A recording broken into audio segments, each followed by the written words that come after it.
About the presidential candidates now, which is natural, I suppose, after the convention and everything, and law and order, the violence in Chicago, the Vietnam War, all of these issues in the presidential campaign. How do you think these are going to affect your campaign for the Senate or the senatorial campaign here? Well, they'll affect it very directly because the national issues that are being talked about by the presidential candidates are the same issues that are involved in the senatorial campaign.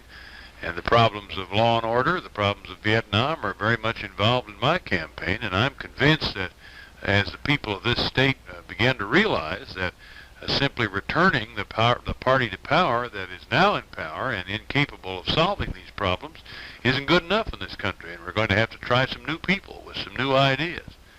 Well, speaking of the people and not just specifically the parties, how do you differ from your opponent, do you think, in answers to these issues? Well, the basic difference is that I haven't supported the programs of the Johnson-Humphrey administration in the last 4 years, which have failed to solve the problems in Vietnam, which has failed to solve the problems in our cities of crime and civil rights and air and water pollution, and which have failed to solve the problems of our economy. I think we need some new directions, and he is part and parcel of that administration and those programs, and if we're going to change them, we're going to have new people in the Congress.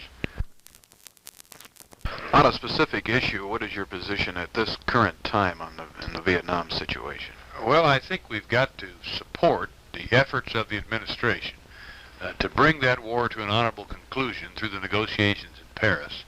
And if and when those negotiations either break down or it's clear that they're not going to be successful, then we must take a look at our commitment in Vietnam. And if it's possible to deliver on that commitment quickly, with the use of our military superiority, then we should do so and do so quickly. And if it is not possible to deliver on that, if sitting down with the military experts and the men, they decide that it's not possible, then we should simply admit it and pull out.